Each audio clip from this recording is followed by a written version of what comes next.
Controversial. Compelling.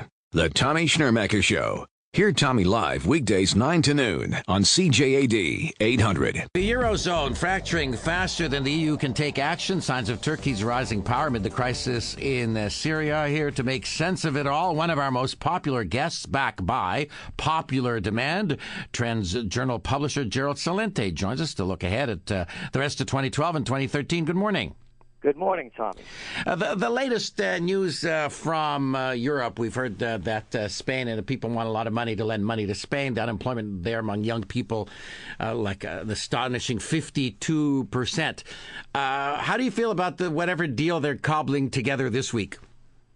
Well, it's not going to mean anything. And what people are really missing, it's not being reported, is that you keep hearing that the Spanish banks, the Italian banks, the Greek banks, the Portuguese, Irish banks are all being bailed out.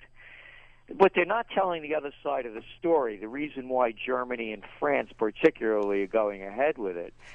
You know who they're bailing out? They're bailing out the first big loan shark, and those are the German banks.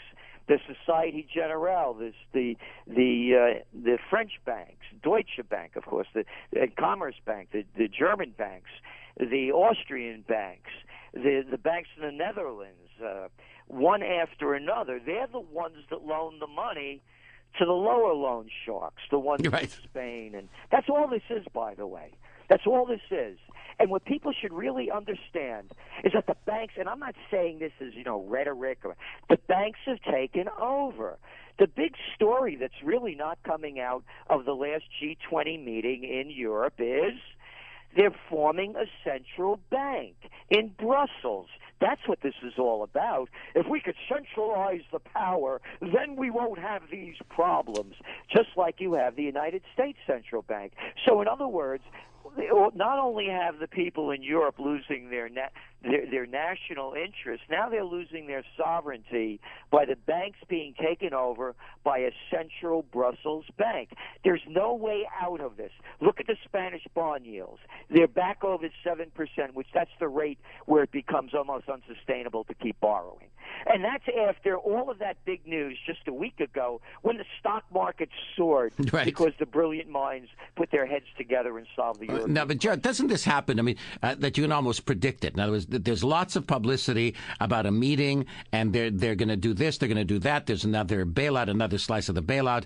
Yes, everything's fine. They finally figured it out, and everybody knows stocks are going to go up for a few days, and then the reality will hit again, and they'll go back down. I mean, hasn't that pattern been repeating for the last few years?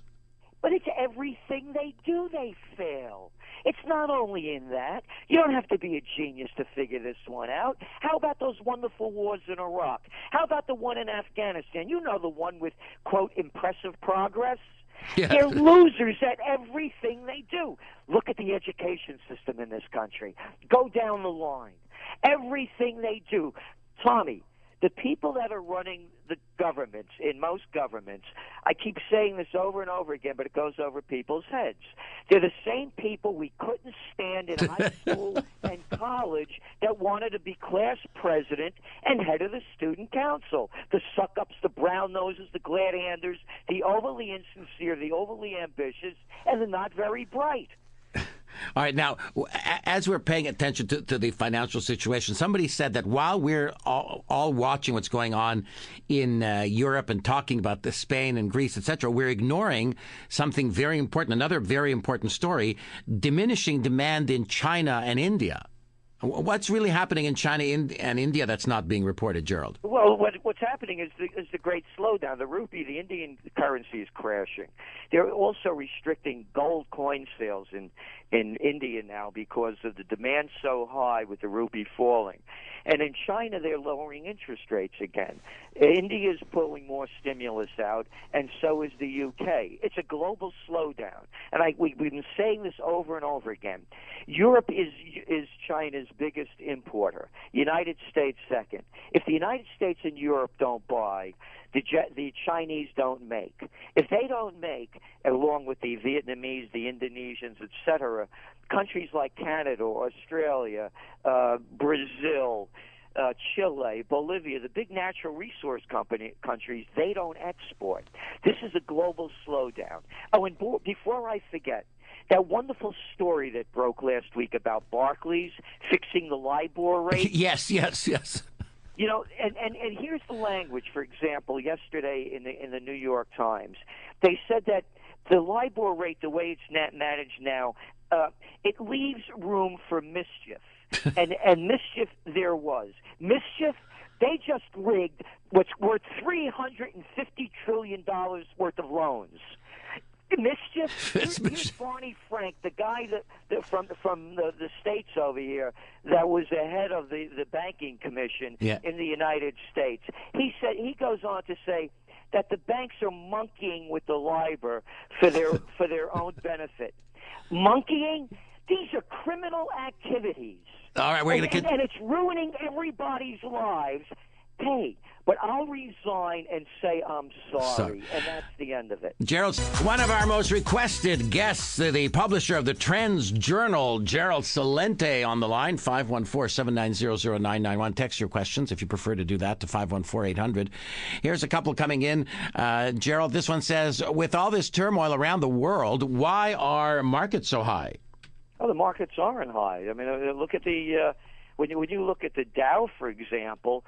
What is it trading at? 12,000 and change. It was 14,000 before the market crashed. 14,000 back in October of 2007.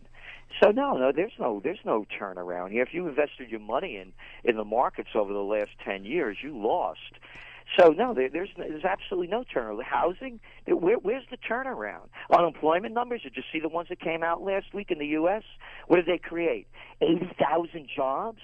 They have to create 150,000 just to stay even. So this thing it's unraveling worldwide. Yep. Look at the markets overseas. Look at all of the emerging markets. Every one of them is down. Dan says, we know the problems. What are the solutions? Well, the solutions, I keep coming back to it, and the deeper I get into this, the more evident it becomes. It all rests on the individual, and until people change, nothing will change. And to me, it's as simple as that. That wonderful saying, and I repeat this, that that Hindu saying, when the student's ready, the teacher appears. In other words, when somebody really wants to do the hard work, they find the people that help them do it better. And my belief is that when the people are ready, the leadership will appear. But it's not. They're not ready, in the sense that are people living? And I'm not talking in religious terms.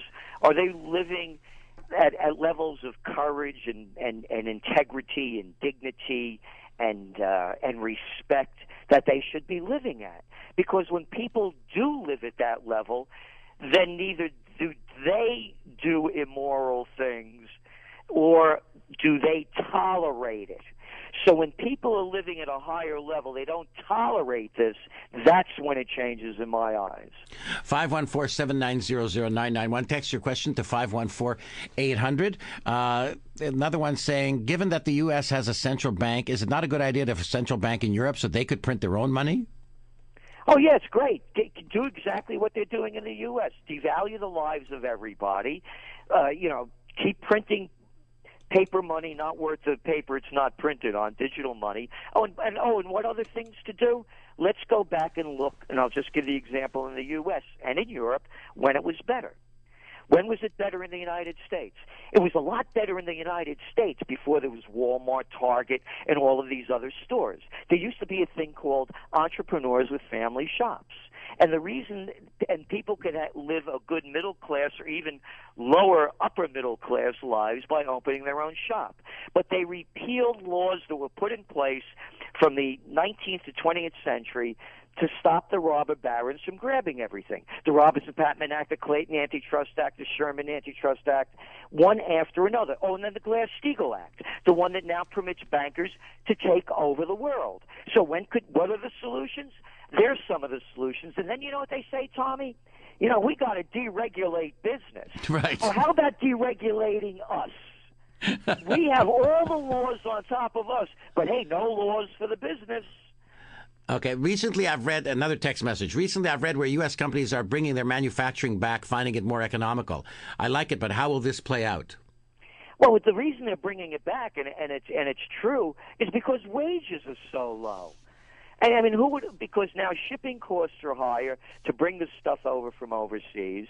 Plus, there's supply line problems. There always are, and quality issues are also starting to develop.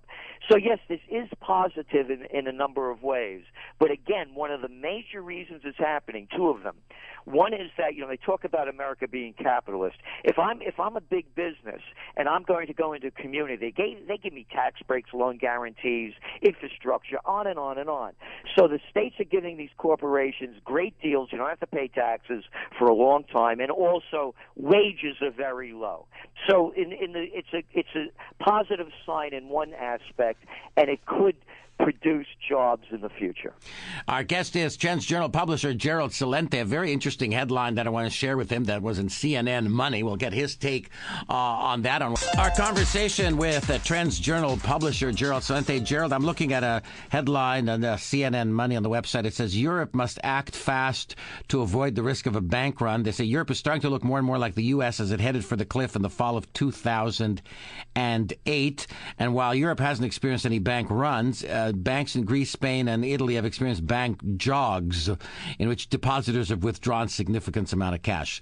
Would you agree that Europe's starting to look more like the U.S. In '08?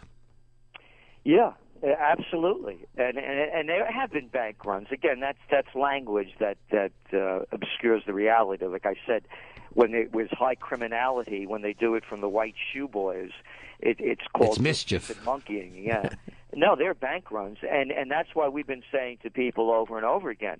And, I got burned on the MF Global scandal where they went into my segregated account and stole my money. Oh, and by the way, you haven't seen any charges brought up against John Corzine. Again, it's the same deal. But my lesson was, and the lesson I keep saying, and again, I'm not telling anyone what to do or giving advice. If you don't have your money in your pocket, you don't own it.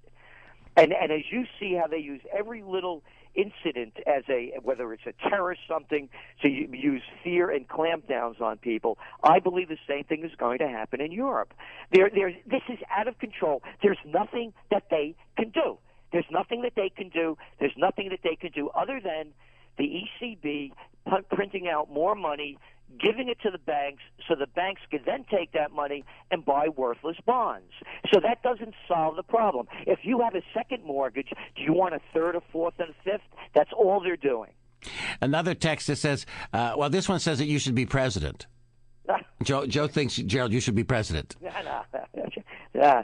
Eisenhower said, anybody that wants to be president, he's either crazy or a megalomaniac, and I want to be alive. That's the other thing. And I'm on the edge right now, the way I talk out. Okay, it says back in the 60s, it took 50 hours of work to pay the rent. Now it takes over 100 to cover the rent. In real dollars, the minimum wage now in the United States is 35% less than what it was back in the 70s. Would you agree with that? Yes. And this is what I was saying before. It's been a total takeover. And by the way, people yell, oh, this Obama's a socialist or this a Marxist. No, he's not. It's fascism.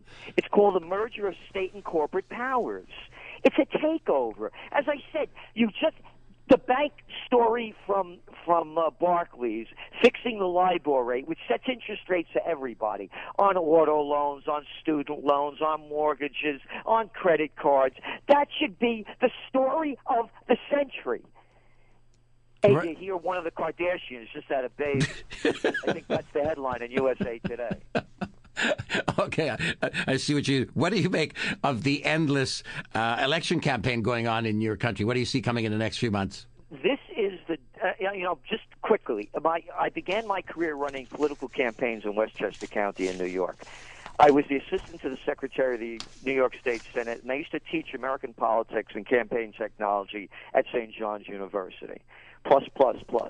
This is the dullest campaign, the least amount of interest that I have ever witnessed in my life. And the first campaign I worked on was 1971. The people in the country could care less about this campaign. And so what it's going to again be a lesser of two evils.